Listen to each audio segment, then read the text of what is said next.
Yesterday, the United States withdrew from our position as a leader on the world stage. Now, this is going to be an opinion-based video, and I don't normally do that. So if you're not interested in my opinion, all good. This is your warning. You can back out now.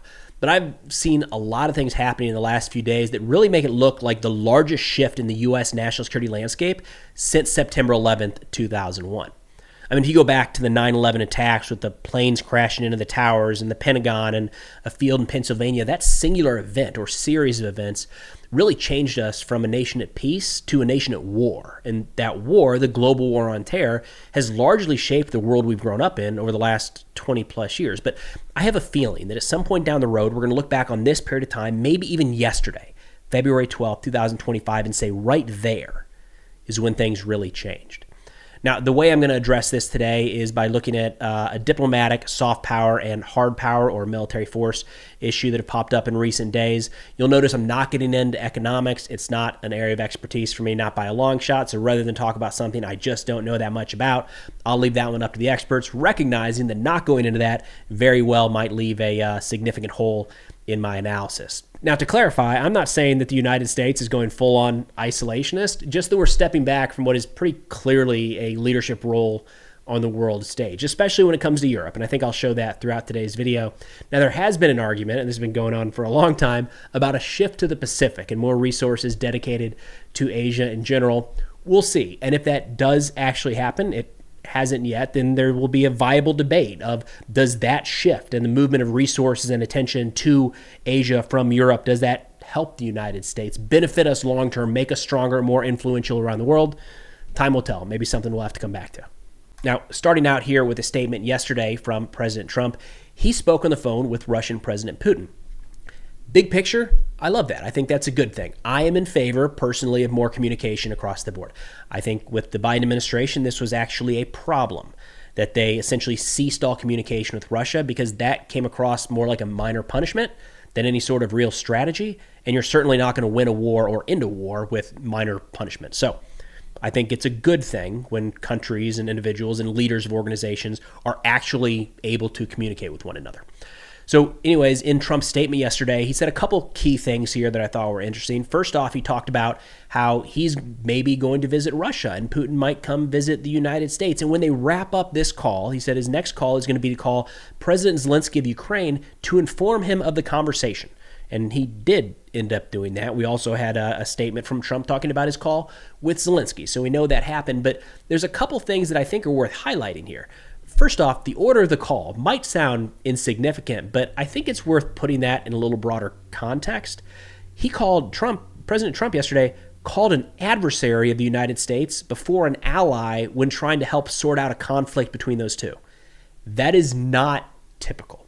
Now, it's very easy, and I try to avoid always going back to World War II for comparisons, right? It'd be super simple to say, hey, this is just like FDR deciding that he's going to call Hitler before he calls Churchill to figure out how he can get into this war and how they're going to wrap things up. Because that'd be crazy, right? That actual scenario.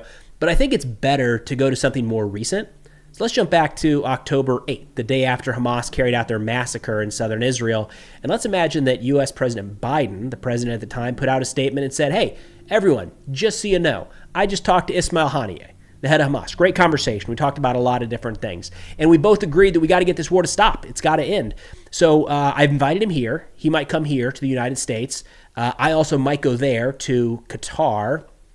And after we wrap up this call, I'm going to, touch base with Prime Minister Netanyahu and let him know where everything stands. There would be an uproar, rightfully so. If Biden called, can you imagine that? If Biden was like, yeah, I haven't talked to Netanyahu yet, but Hamas kind of laid out the situation for me, so we'll take it from there. Again, communication is good, but that is a drastic shift from the norms. And this isn't just a matter of, I like Ukraine and I don't like Russia, so I'm going to call one an ally and one an adversary. Ukraine is an ally, and they have been an ally since at least the fall of the Soviet Union, when the United States has had countless programs tied in with Ukraine.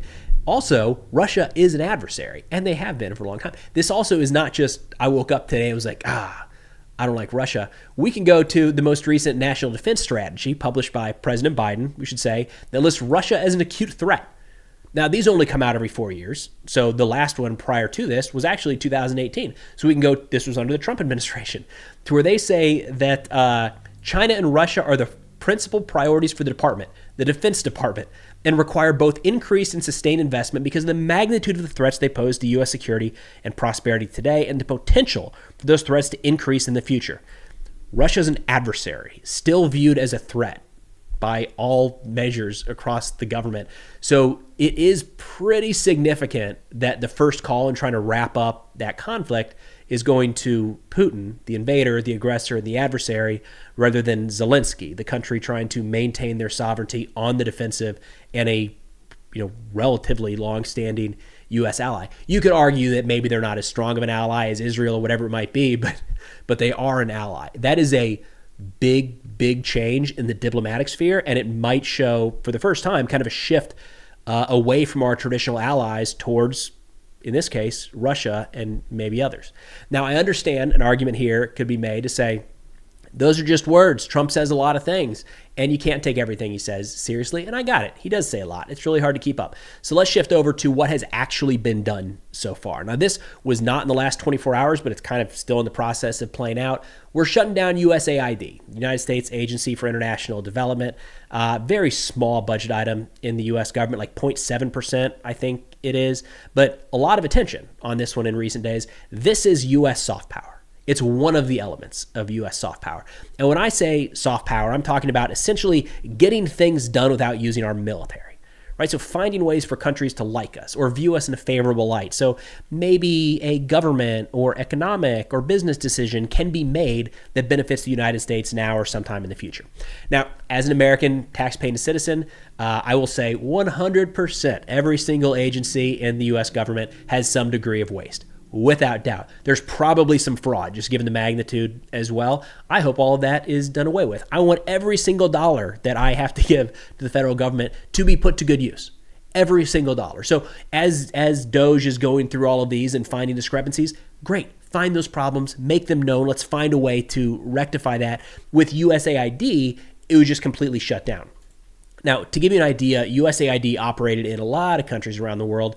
This is a map by Newsweek, interactive map that'll be linked in the description below. It actually shows where we spent all the money too, or loosely, right? There's a lot of details that were up on the USAID website that no longer accessible.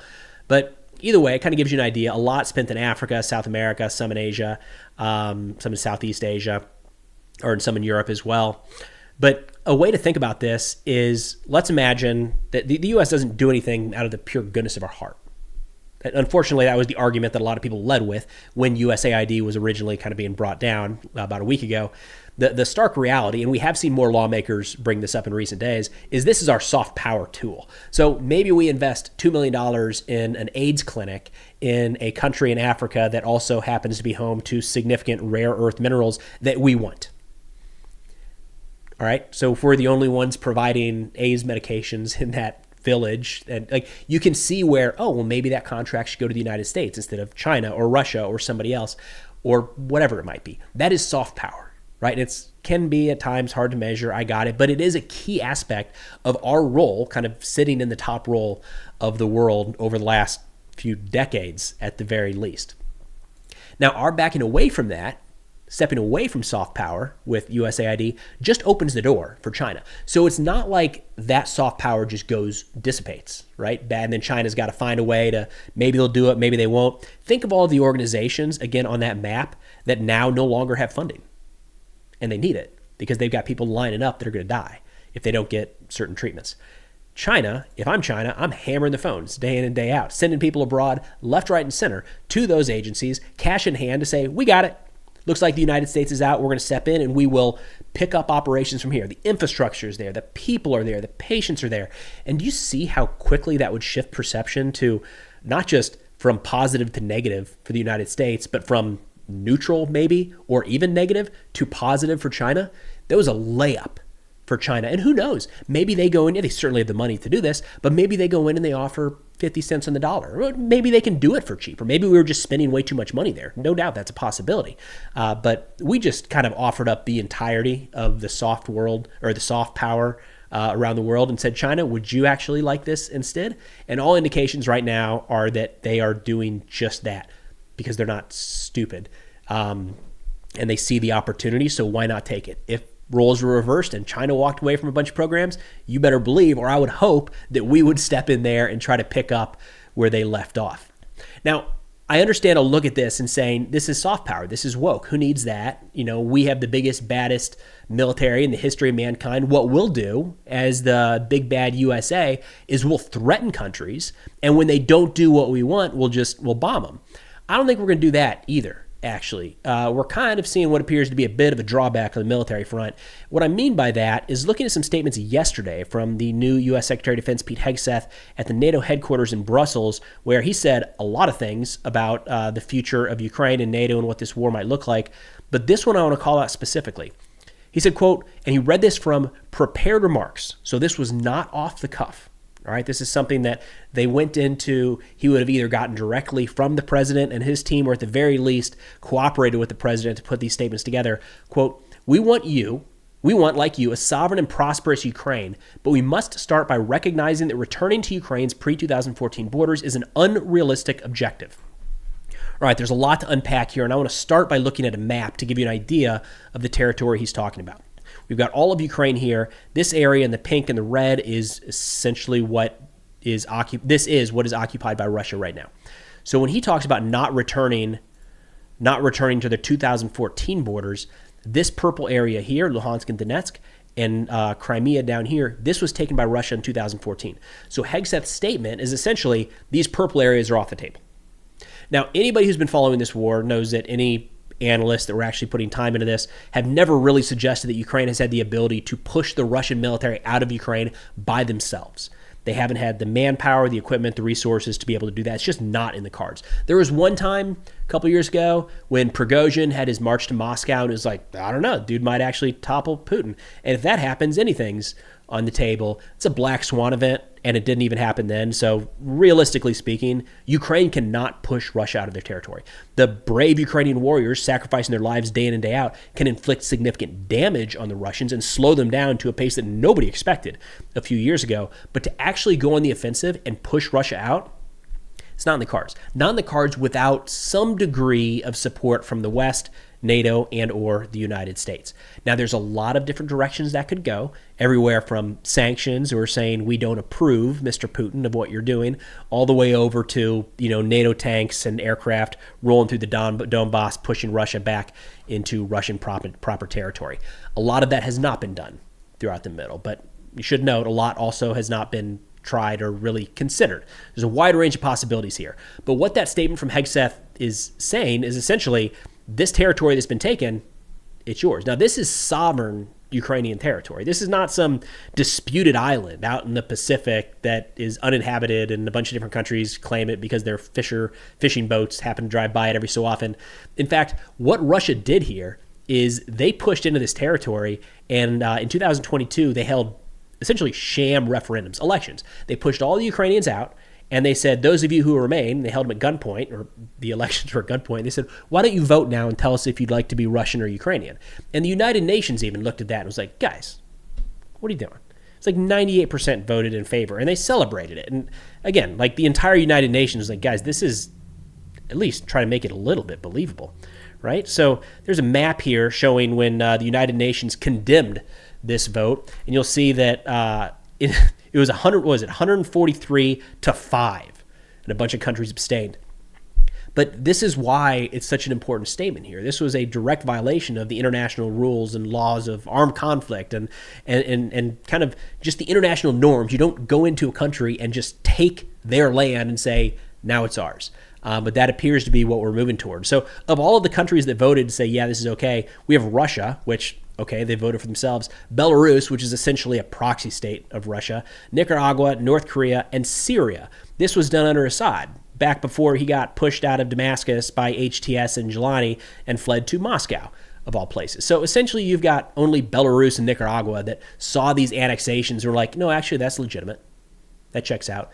The entire rest of the world either sat this out or was like, guys, that's absurd. You can't do that. So when I see Hegseth's statements here, there's a couple things that come to mind. First off, we have this idea of, are you going to draw a red line or not? And that's bit us in the ass before. If you go back to 2013, when President Obama to Syrian President Assad said, no chemical weapons or else, and then he used chemical weapons, and then the or else wasn't really anything at all, I would argue that that is probably worse than not having said anything about that red line. And there are some arguments that Putin actually looked at this in 2013 and said, got it, and then pushed into Crimea and other portions of Ukraine.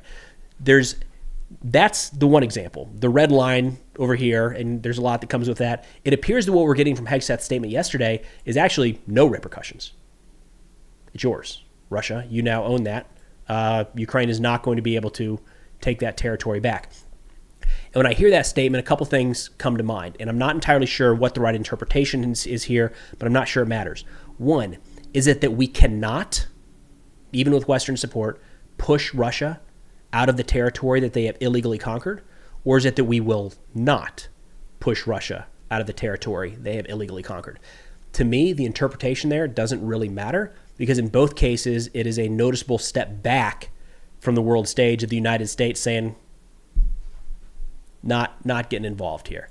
And look, it's messy, right? This is the stuff that arguably leads towards a larger conflict, maybe a World War III type situation. But we also have to go back to this Assad scenario when people saw that red lines were not enforced, when there were no repercussions for their actions, it just pushed them to do more and more. So a major question here, of course, is if there's no punishment, no drawback for Putin physically taking new territory and saying, this is now Russia, what are you going to do about it? And we say, I guess nothing, don't do it again.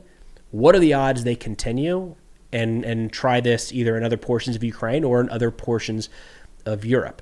Again, this is a tricky one with that red line conversation, but I think as I view this, it really looks like even if we can't push Russia back, the general stance has always been to hammer, that is not acceptable behavior. We won't stand for this. Russia must pay. They can't do this. It's not allowed. It's illegal, all of that stuff.